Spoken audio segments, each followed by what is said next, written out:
기도하겠습니다. 우리 함께 공독한 말씀 마태복음 17장 1절에서 8절 말씀 중심으로 인격적으로 예수님을 만났습니까? 이런 제목으로 함께 은혜 나누겠습니다. 예수 그리스도를 믿음으로 구원을 받아 하나님의 자녀와 그리스도인이 된 것은 인격적으로 살아계신 하나님과 예수 그리스도를 만난 것을 의미하는 것입니다. 그냥 단순한 무슨 종교적인 행위를 하는 게 아니고 살아계신 하나님과 그 보내신 자 예수 그리스도를 알고 인격적으로 만나는 거예요. 자, 우리는 하나님과 예수 그리스도를 인격적으로 만났습니까? 하나님을 인격적으로 만났다는 의미는 무엇입니까? 교리적으로 아는 것과는 달라요. 사람은 동물과 다르게 창조하셨습니다. 짐승, 동물들과는 다르게 그 품성이나 혹은 기질, 속성, 매우 도덕적이죠. 이성적이고 동물과 다르게 육체 정욕, 본능에 의존하지 않는 인간다운 기본적인 품격이 있어요. 이것이 바로 인격입니다. 이것은 하나님을 닮은 모습이죠. 하나님께서 동물과 달리 사람을 하나님의 형상대로 지으셨다고 하셨습니다. 이것은 외모를 의미하는 것이 아니라 하나님의 속성과 성품을 닮았다는 의미입니다. 그래서 하나님께서 가지신 속성이 매우 많이 있습니다만은 일단 하나님의 속성이 지정의입니다. 모든 것을 아시고 또 하나님은 사랑도 하시지만 죄에 대해서는 엄하게 책망하시는 정적으로도 반응하시는 분이고 분명한 의지와 뜻을 갖고 계시죠. 그래서 하나님의 형상대로 지음받은 사람들 역시도 동물과 다른 지정의를 가지고 있어요. 그래서 우리가 보통 이 지정의 요소를 인격의 요소라고 보는 것이죠. 그래서 이 하나님을 알고 하나님 우리에게 지각을 주셨단 말이죠. 깨달아 알 수 있는, 듣고 깨달아 알 수 있는 지각을 주셨어요. 그래서 하나님을 알 수 있게 하셨다. 그래서 그 하나님 앞에서 때로는 두렵고 떨림으로 혹은 감사와 기쁨으로 혹은 죄에 대해서 애통하는 마음으로 회개하는 이런 정적인 감정도 우리에게 허락해 주셨어요. 사람만이 할 수 있는 것이죠. 더 나가서 이제 하나님을 알고 그 뜻을 알아 우리가 그 말씀에 순종하고 따르는 의지적 결단, 의지까지도 우리에게 주셨다는 것이죠. 그래서 우리가 인격적으로 살아계신 하나님을 만났다는 것은 하나님에 대해서 무슨 종교적인 행위가 아니라 이렇게 인격적인 반응을 할 수 있어야 되는 거예요. 하나님을 알고 또 하나님 앞에서 내가 얼마나 심각한 죄인인가를 깨닫고 하나님 앞에 진실한 마음으로 돌이키고 눈물 흘리는 나의 죄 때문에 통회할 줄 아는 또 하나님이 용서해 주심에 감사하고 기뻐할 줄 아는 이런 반응이 있어야 되는 거예요. 하나님 앞에서 자기 연민에 빠져서 흘리는 그런 눈물이 아니고 하나님에 대해서 그리고 하나님의 말씀에 대한 의지적 결단. 그래요. 제가 이제 하나님의 말씀과 뜻대로 살겠습니다. 이런 결단을 가지고 주님을 섬기는 사람들이 인격적으로 주님을 만난 사람들이라 할 수 있겠습니다. 우리가 교회 나와서 성경 공부를 통해서 기독교 교리들이 이렇게 납득이 되고 지식적으로 받아들여서 납득이 되고 결심했다고 해서 하나님을 진정으로 믿는다고 말할 수는 없습니다. 그러니까 예수께서 하나님의 아들이시고 그리스도이심을 알고 고백했다고 해도 이 구원을 얻는 것도 아니에요. 사실은. 지식을 가지고 구원받는 것은 아니다. 그러니까 왜냐하면 교리에 대한 단지 머리로만 혹 지성이 반응한 것이기 때문이에요. 그러니까 말씀을 듣고 또 자신의 죄를 깨닫고 눈물을 흘리기도 하죠. 그래서 하나님 앞에 회개하고 눈물을 흘리는 모습도 있습니다. 그러나 한순간 그런 감정적인 반응으로 끝나버리고 하나님의 말씀을 듣고 순종하는 의와 거룩한 삶에 대한 구체적인 실천이 없다면 그 믿음 역시 불완전한 믿음이라고 볼 수 있을 것입니다. 사실 하나님과 그리스도에 대한 인격적인 만남은 인간의 어떤 수고와 노력으로 되는 것은 아닙니다. 하나님께서 예정하시고 택한 사람들에게 지혜와 계시의 영이신 성령님께서 우리에게 임하시고 감동하시고 깨닫게 해주셔야만 가능한 것입니다. 인간의 어떤 노력으로 공부를 통해서 아는 게 아니라 성령께서 임하셔서 깨닫게 해주시는 거예요. 그러니까 예수님께서 제자들에게 너희는 나를 누구라고 하느냐 하는 질문을 던졌을 때 제자인 베드로가 주는 그리스도요 살아계신 하나님의 아들이십니다. 고백을 했죠. 이게 지적인 반응이죠. 예수님에 대해서 바르게 알고 있었다고. 예수님이 칭찬하셨어요. 그러나 그것까지도 그런 고백도 아버지께서 너에게 그런 감동을 주셨기 때문에 알게 하셨기 때문에 할 수 있는 것이다 라고 분명히 예수님 말씀하셨죠. 이런 고백을 한 이후에 이제 예수님께서 대제사장과 서기관, 장로들에 의해서 고난을 받고 죽을 것이다. 3일 만에 다시 살아날 거야 라는 말씀을 들었을 때 베드로는 완전히 다른 반응을 했죠. 절대 죽으시면 안 된다고. 그럴 때 예수님은 내가 어찌하여 하나님의 일을 생각지 아니하고 사람의 일을 생각하느냐. 사탄아 물러가라. 한순간에 사탄이 되고 말았어요. 그러니까 베드로가 예수님을 그리스도요 하나님의 아들이시라고 알고 고백했습니다만 그 당시에 베드로의 믿음은 역시 불완전한 믿음이었다. 얼마든지 그럴 수 있다는 거예요. 이어서 본문 말씀에 예수께서 이에 제자들과 함께 높은 산에 오르셔서 예수 그리스도의 그 영광스러운 모습, 하나님의 모습이죠. 본래 영광스러운 하나님의 모습으로 변화되어지시는 모습과 또 모세와 엘리야를 만나요. 그곳에서 함께 대화하는 모습. 그 다음 하나님께서 구름 가운데 하나님의 음성을 직접 들려주시는 놀라운 영적 체험을 하게 됩니다. 베드로와 야고보와 요한이. 그러니까 이 제자들이 경험한 신비한 영적 체험은 하나님과 하나님의 아들 예수 그리스도와의 인격적인 만남을 의미하는 것이에요. 눈에 보이지 않는 영이신 하나님과 우리가 인격적으로 만날 수 있다고 하는 것은 놀라운 일 아닙니까? 이건 아무리 우리가 공부하고 애를 써도 종교 생활을 열심히 한다고 해서 되는 게 아니에요. 놀라운 영적 체험이죠. 하나님을 만난다는 것은. 그런 체험을 하게 된 거예요, 지금. 예수님의 제자들이 막 하나님의 음성이 들리고. 그러니까 제자들이 예수님과 함께 산에서 경험한 이 영적 체험의 의미는 무엇일까? 묵상해 보는 거예요. 그리고 하나님께서 왜 영적 체험을 하게 하셨을까? 그 제자들에게.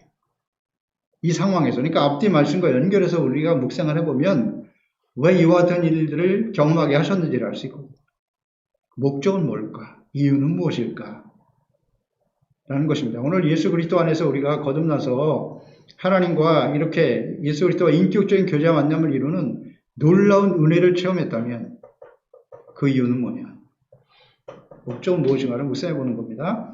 첫째, 예수님께서 하나님의 아들이심과 사명에 대한 이해와 믿음을 갖도록 하기 위해서 누구에게? 제자들에게. 제자에 관심이 많으세요. 예수님은. 예수께서 진정 살아계신 하나님의 아들이심과 사명이 무엇인가에 대한 이해입니다. 이해와 믿음.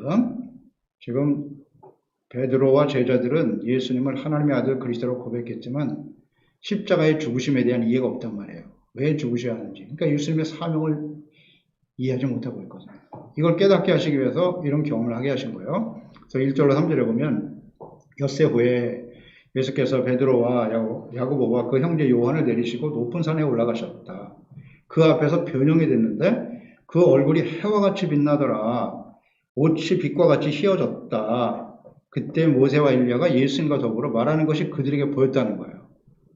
그러니까 예수님께서 이 제자들이 예수님을 바르게 알고 믿고 고백했을 때 예수님의 사명인 죽으심, 십자가의 죽으심과 부활에 대해서 말씀하셨는데 제자들이 이걸 이해를 못하거든요. 그러니까 제자들이 입술의 고백과는 달리 하나님의 아들 그리스도이신 예수님에 대한 분명한 믿음과 사명에 대한 이해가 미흡하였기 때문에 그렇죠? 이렇게 묵상을 해보면 알잖아요. 왜 이 변화산의 체험을 하게 하셨는가? 아직 미흡했기 때문에 이런 경험을 하게 하셨다는 거죠. 그래서 예수님이 진정 살아계신 하나님의 아들이다. 예수님께서 높은 산에 오르셨다고 그랬어요. 그 높은 산. 예수님이 산에 오르시는 이유는 무엇이었느냐? 하나님과 인격적인 교제와 만남을 이루기 위해서. 그 이전에 성경에 기록되어 있어요. 누가복음 5장 16절에 예수는 물러가서 한적한 곳에 가서 기도하셨다. 6장 12절에 보면 이때 예수께서 기도하시러 산으로 가서 기도하시기 위해 산으로 가셨다. 밤이 새도록 하나님께 기도하시고, 산에 올라가시는 이유는 이렇게 기도하시면서 하나님과 교제하기 위해서 올라가는 거예요. 그런 목적으로 올라가셨다는 거예요. 높은 산에 올라가시는 이유는 뭘까요? 산이 한적하잖아요. 밤이나 새벽에 산에 올라가는 사람 별로 없으니까 한적한 곳에 가셔서 조용히 은밀한 가운데 하나님께 기도하고 주님의 말씀을 듣기에 좋은 장소이기 때문이에요. 지금 이 예수님께서 제자들과 함께 높은 산으로 올라가고 있는 이 장면은 마치 신의 산에 하나님을 만나기 위해서 올라가는 모세의 모습과 같다. 그렇게 묵상이 되네요. 출애굽기 19장 20절에 보면 여호와께서 신의 산 곧 그 산 꼭대기에 강림하시고 모세를 그리로 부르시니 모세가 올라가매. 모세가 올라갔습니다. 거기서 하나님을 만났어요. 다른 사람은 올라갈 수 없었어요. 모세만 올라오라고 말씀하셨죠. 그러니까 여기서도 이 장면에서도 예수님께서 제자들 중에 베드로와 야고보와 요한을 구별하여 데리고 올라가신 거죠. 거기서 살아계신 하나님의 영광을 직접 경험하게 하시는 거예요. 경험하게 하십니다. 그러니까 예수님은 종종 이 베드로와 야고보와 요한을 데리시고 특별한 영적 체험을 하게 하셨습니다. 해당장 야이로의 딸을 살려낼 때에도 이 세 제자만 데리고 가셔서 경험하게 하셨죠. 그러니까 한 사람만 데리고 가지 않고 이렇게 3명의 제자를 데리고 간 이유는 테스티고 증인이 되게 하시기 위해서예요. 다른 소리 하지 않도록. 3사람이 보면 확실한 증인이잖아요. 2세 증인이 없으면 그랬으니까. 예수께서 행하시고 또 경험하는 일들에 대한 분명한 증인이 되도록 하기 위해서 동행하신 것입니다. 그러면 제자들이 경험한 일은 어떤 것입니까? 먼저 예수님이 얼굴이 해와 같이 변형되시는 것을 보게 되었다. 또 그 옷이 빛과 같이 휘어졌더라 그랬어요. 여기서 변형됐다고 하셨거든요. 그 앞에서 변형돼서. 이 변형된다라고 하는 헬라어가 메타몰포라고 하는 말인데 이것은 어떤 의미냐면 고쳐서 만드는 거예요. 개조하는 거예요. 새롭게 개조한다는 뜻이에요. 다른 모양으로 바꾼다는 뜻이에요. 다른 새로운 것으로 변화된다는 뜻도 있어요. 이것이 바로 변형된다는 것이죠. 그러니까 이전과는 다른 완전히 변화된 어떤 새로운 모습이라는 거죠. 그래서 이 변형은 2가지 의미로 볼 수 있어요. 하나는 사람들이 베드로와 야고보, 요한 제자들이 눈으로 볼 수 있는 외형적인 변화가 있죠. 외적인 변화가 있었는데 예수님의 얼굴이 해와 같이 빛났다는 것이고 옷도 그렇게 하얗게 빛을 발하는 모습으로 바뀌었다.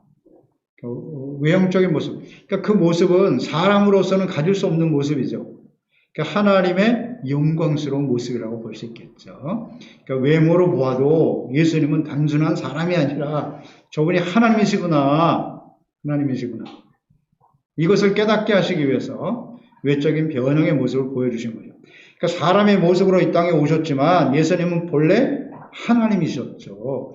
그래서 사람이신 그리스도일 뿐만 아니라 그분은 영광스러운 하나님이심을 제자들에게 깨닫게 했습니다. 그래서 이런 변화가 일어난 거예요.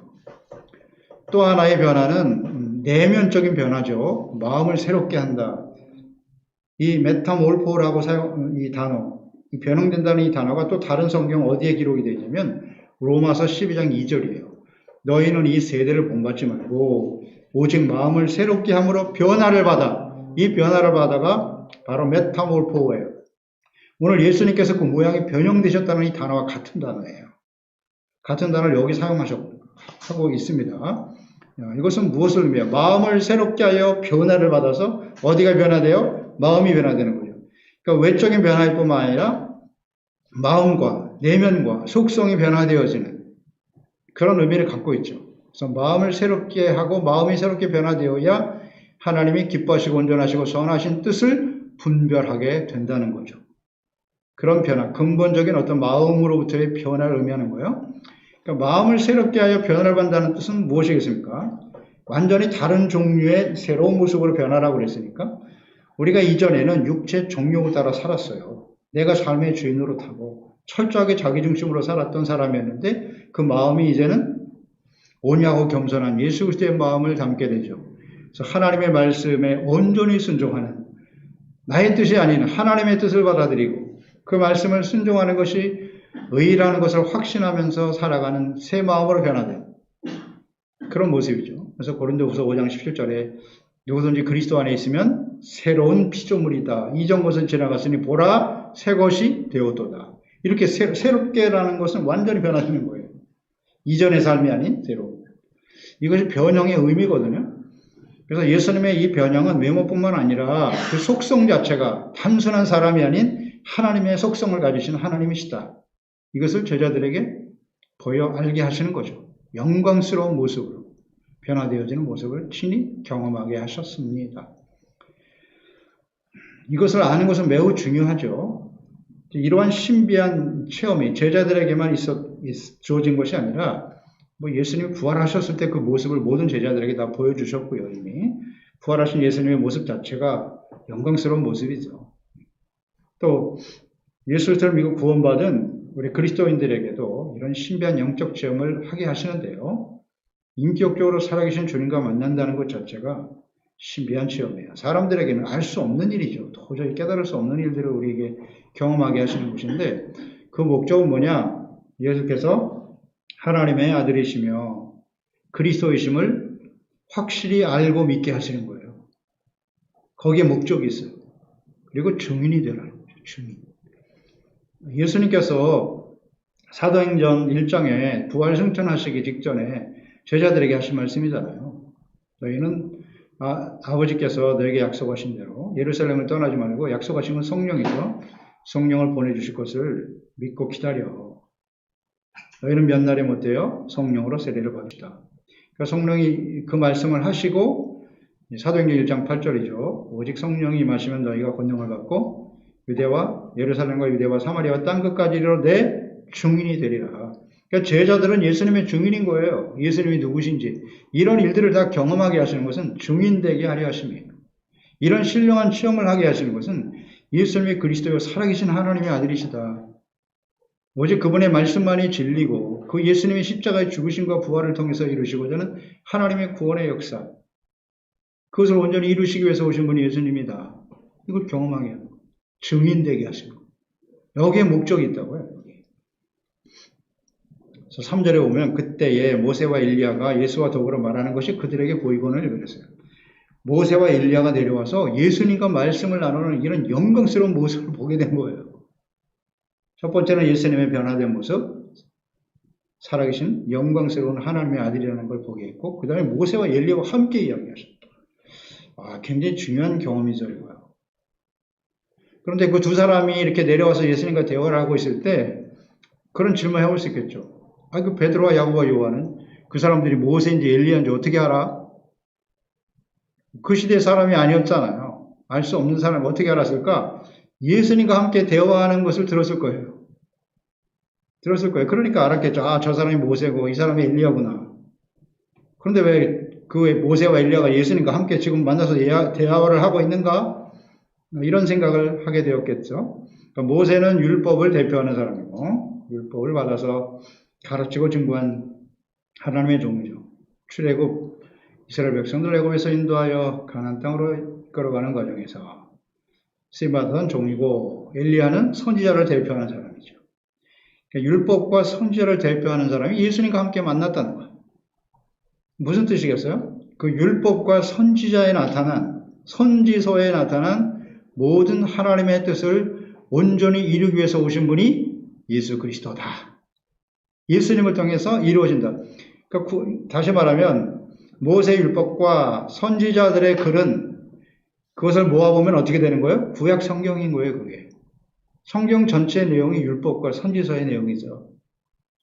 구약의 모든 언약들이 이제 예수님을 통해서 이루어 주시는 것이다 라는 의미로 말씀하신 거죠. 그러니까 성경의 주체는 사실은 예수 그리스도라고 예수님이 증언하셨잖아요. 요한복음 5장 39절에 너희가 성경에서 영생을 얻는 줄 생각하고 성경을 연구하거니와 이 성경이 곧 내게 대하여 증언하는 것이다. 모세 율법과 선지자들의 모든 그 선지서에 기록된 예언의 말씀들이 누구를? 예수 그리스도를. 우리가 뭐 말씀 묵상하면서 계속 깨닫는 바죠. 율법 안에 예수님이 들어 계세요.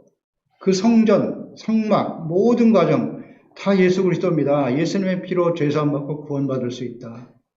그 안에 예수님이 다 들어 계세요. 선지서 예언의 말씀은 무엇입니까? 그리스도.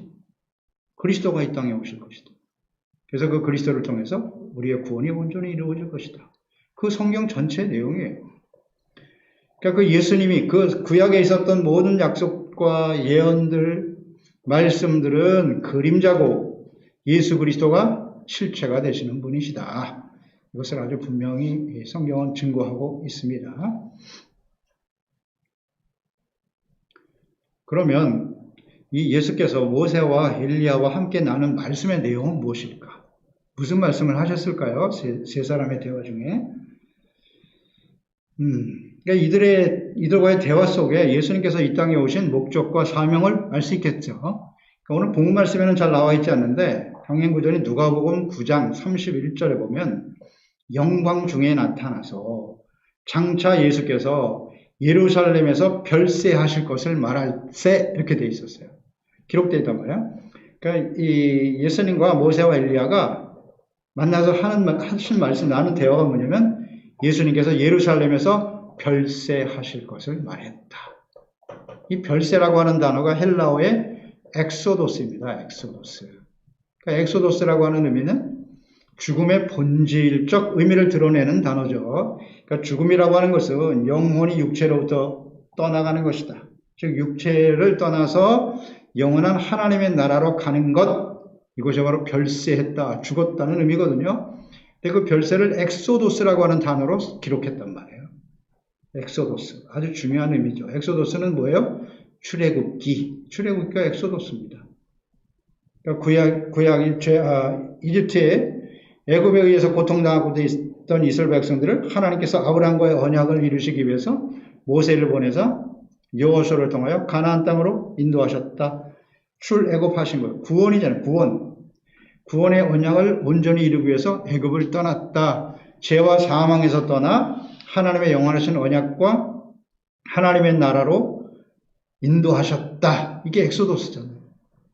엑소도스. 그러니까 예수님께서 지금 모세와 엘리야를 통해서 엑소도스에 대해서 말씀하고 계셨다는 거죠. 별세. 예수님의 죽으심을 통해서 이스라엘 백성들, 죄와 사망에 있던 모든 사람들을 어떻게 영원한 하나님의 나라로 인도하기 위해서 이 말씀을 하고 계셨다는 거잖아요. 중요하죠. 이 말씀의 내용을 바르게 이해해야 합니다. 그러니까 이 이스라엘 역사에 엑소도스는 3번이 있었다고 봐야죠. 첫 번째 엑소도스는 애굽에서의 구원이죠. 가나안 땅으로 가는 엑소도스라고 볼 수 있고, 두 번째 엑소도스는 이스라엘 유다, 북이스라엘은 아수르에서 망했고, 유다는 끝까지 반역하다가 바벨론에서 멸망을 하고 70년 동안 바벨론에서 포로 생활하다가 다시 예루살렘으로 돌아왔죠. 회복됐잖아요. 그게 두 번째 엑소도스죠, 사실. 그리고 한 500년의 세월이 지나다가 하나님의 아들 예수님이 직접 오신 거예요. 그러니까 예수님이 오시면서 이스라엘 백성들을 구원할 것을 사모하고 있었단 말이에요. 그 당시 하나님 구원자, 그리스도 구원자니까. 그 구원의 의미가 뭐냐? 나라를 독립하고 정치 경제적으로 잘 먹고 잘 살게 하는 게 구원이냐? 그렇지 않다. 구원의 핵심은 죄와 사망에서 벗어나는 거예요. 하나님의 진노의 심판에서 벗어나 하나님의 자비와 긍휼과 용서를 받고 영원한 하나님의 나라에 서게 되는 거예요. 그러니까 예수님이 오셔서 엑소도스, 모세는 직접 가나안 땅으로 인도하는 하나님의 나라를 이루기 위해서 하신 일이고, 예수님의 엑소도스는 이 세상 나라가 아니라 죄사함 받고 용서받고 구원받아 영원한 하나님의 나라로 이끌어 가시는 거예요. 그 엑소도스에 대해서 말씀하신 거라고요. 그러니 이 엑소도스라고 하는 단어, 별세라는 단어를 제대로 이해해야죠. 예수님이 지금 모세와 엘리야를 통해서 그 말씀을 하고 계신단 말이에요. 모세도 이스라엘 백성들을 이끌었지만 실패했잖아요. 결국 역사적으로 보면 이방인들에 의해서 짓밟히고 불순종하니까 이스라엘 백성들이. 엘리야의 선지서의 말씀도 듣지 않잖아요. 그래서 결국 바벨론에서 멸망당하고. 그래서 하나님의 아들을 직접 보내셨어요, 이제. 하나님의 나라로 이끄시는. 이게 엑소더스예요. 이게 예수님을 이 땅에 오신 목적과 사명이에요. 근데 그 방법은 십자가예요. 십자가에 죽으시고 부활하심을 통해서 이 하나님의 구원의 역사를 이루시는 것입니다. 이걸 위해서 오셨어요.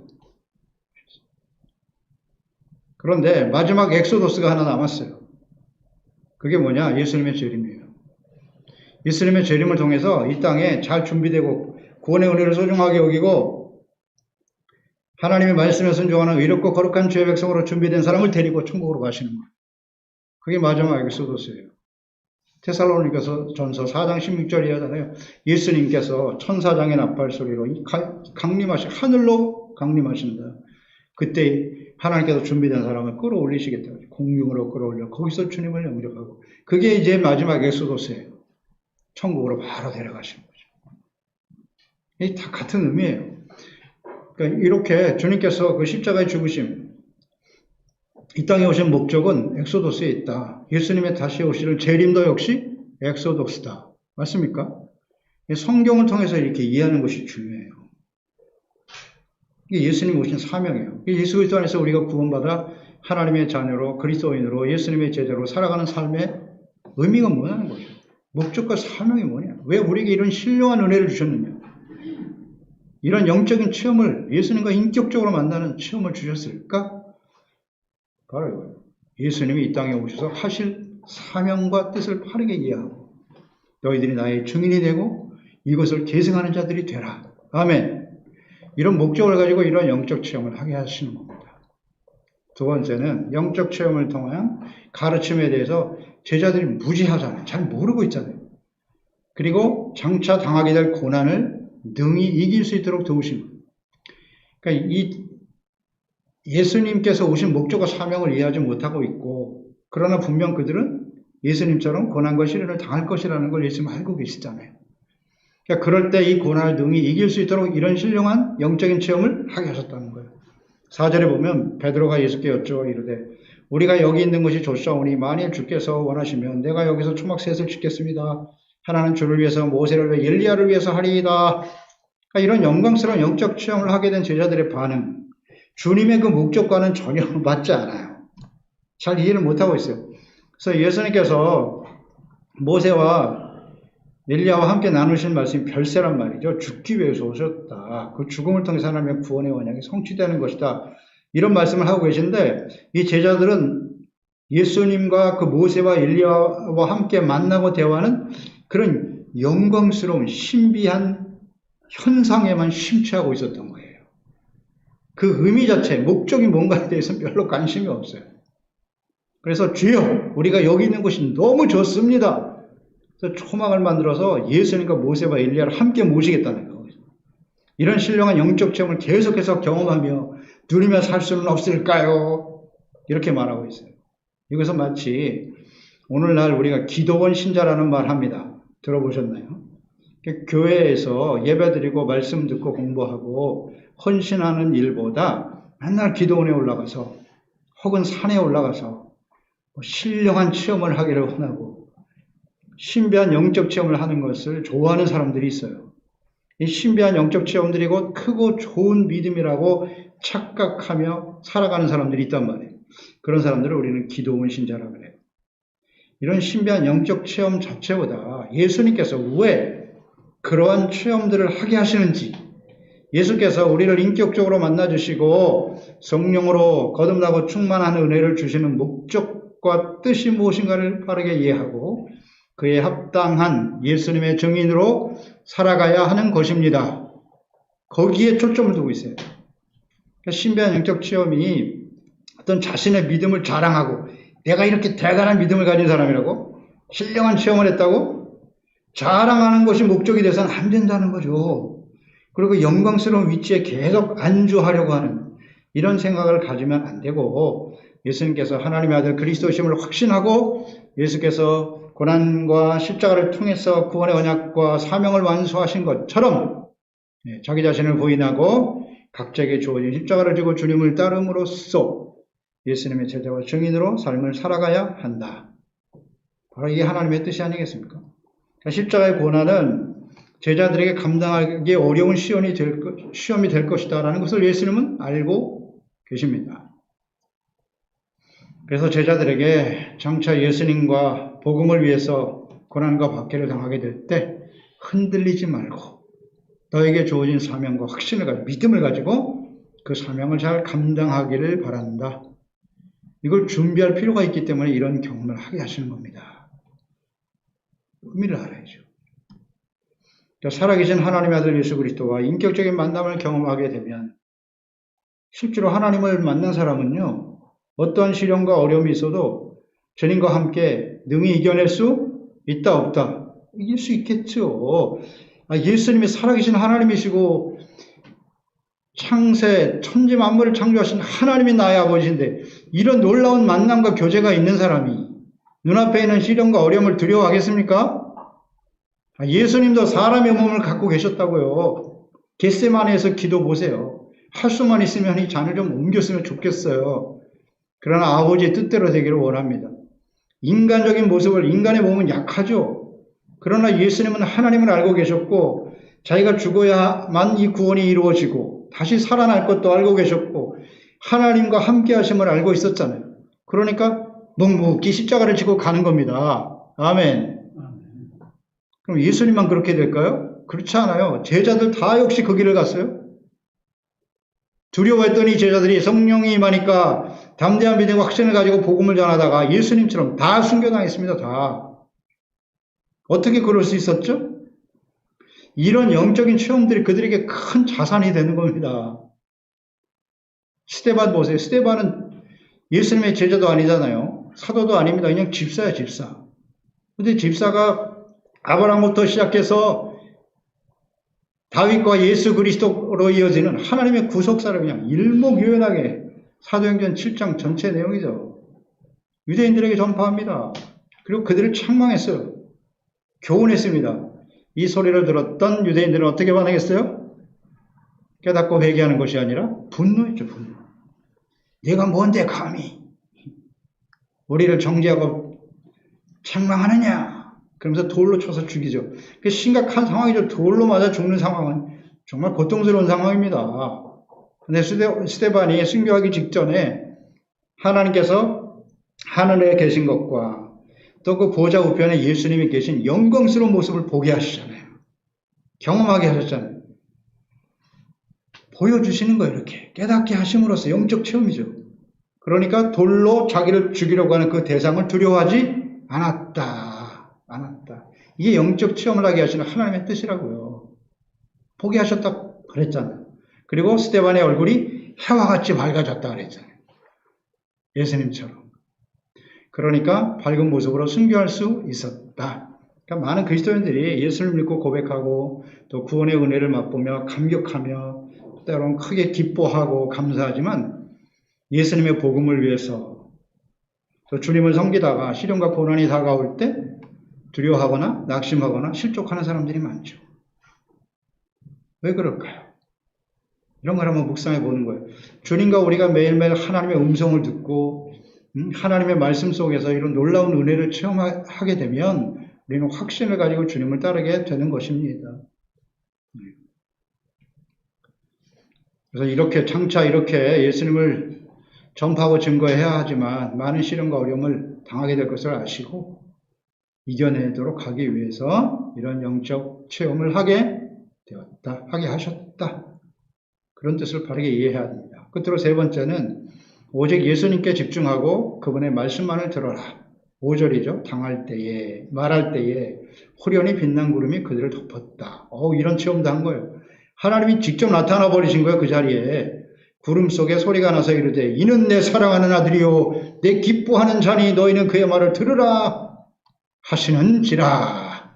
모세와 일리야와 함께 대화하시는 것도 영광스러운 모습인데 하나님이 직접 나타나셨네요. 빛난 구름이 그들을 덮었다. 빛난 구름은 언제나 하나님의 영광스러운 임재하심이죠. 구약 성경에 뭐 많은 예들이 나타나 있습니다. 출애굽할 때도 하나님께서 그 출애굽 광야 여정에서 구름으로 많이 나타나셨잖아요. 출애굽기 40장 34절에 보면 구름이 해막에 덮이고 여호와의 영광이 성막에 충만하매 모세가 해막에 들어갈 수 없었다. 이는 구름이 해막 위에 덮이고 여호와의 영광이 성막에 충만했기 때문이다. 그런 내용으로 가득하죠. 솔로몬이 성전을 건축한 때 하나님께서 영광이 임할 때도 구름같이 임하여 영광, 구름은 하나님의 임재하심입니다. 그러니까 그 높은 산에 제자 베드로와 야고보와 요한이 하나님의 임재하심을 경험했다는 거예요. 마치 시내 산에서 모세가 하나님을 만난 것과 같은 그런 놀라운 체험을 하게 되었던 거죠. 그런데 그냥 그런 현상, 구름이 끼는 현상, 임재 현상뿐만 아니라 음성까지도 들렸으니까 음성까지도 이야, 참 엄청난 배려 아닙니까? 이거 하나님께서 그 음성까지도 들려주셨어요. 이는 내 사랑하는 아들이요 내 기뻐하는 자야. 예수님은 하나님의 아들이라고. 그러니 너는 그의 말을 들어라. 들어라. 사람들이 예수님을 잘 모르니까 하나님의 세례 요한을 보내신 거고, 세례 요한이 예수님을 증거할 때 성령이 임하시고 그 다음에 하늘에서 똑같은 상황이 벌어졌잖아요. 마태복음 3장 16절 17절 예수께서 세례를 받으시고 곧 물에서 올라오실새 하늘이 열리고 하나님의 성령이 비둘과 같이 내려 자기 위에 임하심을 보시더니 하늘로부터 소리가 있어 말씀하시되 이는 내 사랑하는 아들이요 내 기뻐하는 자라 하시니라. 아멘. 예수님이 세례 받으실 때도 예수님이 하나님의 아들이심을 하나님이 직접 증거하셨어요. 그 소리를 들었다고 사람들이. 그때 예수님의 제자들은 그 자리에 없었을 수도 있겠죠. 그러니까 예수님의 제자들에게 특별히 다시 나타나신 거예요. 하나님의 음성을 들려주셨어요. 내 사랑하는 아들이여 내 기뻐하는 자라. 와, 하나님의 이 임재하심도 영광스러운데. 그러니까 예수님 보세요. 예수님 그 사역의 시작이지 않습니까? 모든 사람에게 예수님이 그리스도이심이 선포되는 상황이죠. 세례 받으실 때가. 그때 하늘이 열리고 성령이 임하시잖아요. 성령이 임하시고 하나님의 말씀이 증거되고 선포되고 사람들에게 들리고. 그러니까 오늘 우리도 마찬가지예요. 오늘 이 시대의 그리스도인들도 하나님의 성령이 우리 가운데 임하셔야 돼요. 세례를 받는 것으로 끝나는 게 아니라 세례 의식 자체가 우리를 하나님의 자녀로 만들어주는 건 아니에요. 세례를 받으시고 성령이 임하시잖아요. 성령으로 거듭나야 돼요. 그러면 이제 하나님의 음성이 들리게 되는 거예요. 성경 말씀이 단순히 기록된 어떤 글이 아니라 하나님의 음성으로 우리의 심령 속에 들려오기 시작하잖아요. 그게 성령으로 거듭난 하나님의 자녀들의 모습 아닌가요? 놀라운 체험이죠. 놀라운 체험입니다, 이거. 그냥 교회 나와서 예배 시간에 설교 듣는 것과는 차원이 달라요. 성령으로 거듭난 사람들은 하나님의 말씀으로 들려준다. 하나님의 거룩한 임재를 느끼게 된다. 그러니까 하나님 앞에 온전한 예배자가 될 수밖에 없겠죠. 그래서 그 하나님이 하신 말씀은 간단해요. 너희는 그의 말을 들어라. 이제 모세, 엘리야 쳐다보지 말고 예수 그리스도, 그 모세와 엘리야를 통해서 하신 약속의 말씀이 예수님을 통해서 이루시는 것이니 예수님의 말씀만 집중하라. 아멘. 참 정확하게 말씀하셨네요. 근데 아직도 모세와 엘리야를 따라다니는 사람들이 많잖아요. 율법주의자들. 구약의 율법을 지켜야 구원받는다. 율법으로 구원에 이를 사람은 없어요. 의롭다함을 얻을 수 있는 사람은 없습니다. 그래서 예수님이 오신 것이고, 예수님은 우연히 이 땅에 오신 것이 아니라 선지자들을 통해서 하셨던 모든 예언과 약속의 말씀이 예수님을 통해서 성취된 것이다. 거기에 집중하라는, 그 예수님을 놔두고 왜 모세 엘리야를 찾니 지금? 그것을 온전히 이루시기 위해서 오신 분이 예수님이신데, 그러니 예수님의 말씀만 집중해라. 우리의 신앙의 초점은 예수 그리스도께 두어야 하는 것이에요. 믿음의 주요 온전케 하시는 예수 그리스도, 예수님만이 우리의 구원이시고 예수님의 말씀만이 진리고 예수님을 따라가야 해요. 이렇게 제자들과 같이 신비한 영적 체험, 이런 일에만 자꾸 집착하지 말고요. 이런 성도들이 의외로 있어요. 하나님의 아들이시고 그리스도이신 예수님의 말씀에 집중해야 돼요. 그리고 믿고 순종하는 것이 필요해요. 이렇게 단순히 무슨 뜨거운 체험만을 쫓아다니는 신앙 결코 바람직스럽지 못해요. 이런 사람들이 사탄에게 속아요. 그래서 이단에 많이 빠져요. 이단에 빠지게 돼요. 신령한 첨이 없나? 위험합니다. 조심해. 말씀만 들으라고 하시잖아요. 예수님께서. 예수님의 말씀을 들으라고. 예수님과 그러니까 율법과 선지자들의 예언의 성취로 오셔서 예수님 땅에 오셔서 고난과 십자가의 죽으심으로 구원의 언약을 성취하신 예수 그리스도. 오직 그분의 말씀, 복음에만 귀를 기울여라. 그래서 어떻게 되라? 예수님의 증인이 되라는 것입니다. 자랑하고 교만한 자가 되는 것이 아니고. 그러니까 영광스러운 하나님의 음성을 직접 들은 제자들은 어떤 반응을 보였나요? 6절로 8절이죠. 제자들이 듣고 엎드려 심히 두려워하더라. 너무나 당연한 반응 아니에요? 하나님이 거기에 임하시면서 음성까지 들었으니 얼마나 무서웠겠어요. 벌벌 떨리는 거죠. 언제나 하나님의 임재 앞에 선 사람들은 다 어떻게 해요? 두려워할 수밖에 없다. 그 두려워하는 이유는 뭐죠? 우리가 죄인이기 때문이에요. 하나님 앞에 완전하지 못하거든요. 너무나 크고 광대하신 하나님 앞에, 거룩하신 하나님 앞에 서게 되면 죄인인 우리는 두려워할 수밖에 없어요. 너무 당연한 일이죠. 그러니까 두려워하게 되죠. 그래서 엎드려 두려워했다. 이게 바로 예배의 태도예요. 그러니까 하나님의 임재하심 앞에 우리는 어떻다? 제자들처럼 엎드려 두려워. 경외잖아요. 이 경외. 하나님을 두려워하고 하나님을 경배하는 이것이 예배거든요. 그러니까 하나님의 임재하심을 전혀 느끼지 못하는 예배는 그 예배가 아닌 거예요. 아무리 많이 드리면 뭐해? 하나님 앞에 두려워할 줄 모르는데 여전히 악을 행하고 자기 생각대로 합리화시키면서 살아가. 이건 예배가 아닌 거예요. 하나님의 임재를 전혀 느끼지 못하는 거예요. 우리는 선포되는 말씀, 기록된 말씀이 하나님의 음성으로 들려줄 수 있도록 성령님의 도우심을 구하는 사람들이 되어야 돼요. 사실 진실하고 온전한 경건한 예배자들이 될 수 있도록 이것을 위해서 기도해야 되는 거예요. 하나님의 영광스러운 아들 예수 그리스도, 하늘에서 나는 하나님의 음성을 직접 들었단 말이죠. 이러한 영적 체험들은 하나님과 예수 그리스도를 인격적으로 만나는 은혜의 경험인 것입니다. 아멘. 이 변화산에서의 제자들의 경험은 그 이후에 예수 그리스도가 부활승천하시며 성령을 보내주신 모든 성도들에게 동일하게 나타나는 겁니다. 아멘입니다. 예수님의 그 당시에 제자들만 그런 경험을 하고 지금 우리가 그런 경험이 전혀 없다면 예수님이 왜 이 경험을 하게 하셨는가 잘 생각해 보세요. 다 이렇게 해서 예수님을 만나는 겁니다. 다 이런 경험이 있어야 돼요. 그래야 그 다가오는 시련과 어려움을 이겨내죠. 담대한 믿음으로 이겨내고 흔들림 없이 주님의 복음을 위해서 헌신하며 그리스도인으로 살게 되는 것입니다.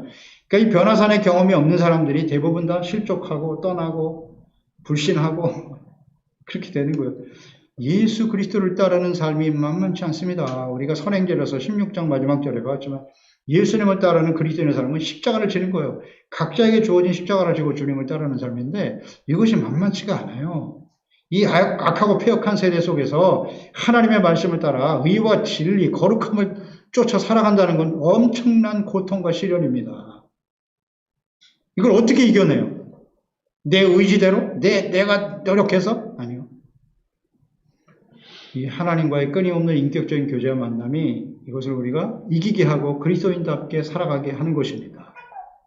그래서 이런 하나님의 뜻을 분명히 이해하고 주님과의 인격적인 교제가 경건의 삶을 통해서 매일매일 우리의 삶 속에 계속되어짐으로써 우리가 진정 살아계신 하나님의 아들 그리스도 그의 능력 있는 증인이 되어야 할 것입니다. 기도하겠습니다. 하나님 아버지, 오늘도 주의 말씀을 듣습니다.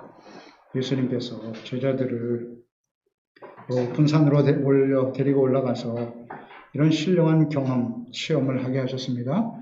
예수님이 단순히 사람이 아니라 하나님의 아들이시다 경험하게 되었고요. 하나님의 거룩한 임재와 하나님의 말씀, 친히 음성도 들었어요. 그들은 두려워할 수밖에 없었습니다.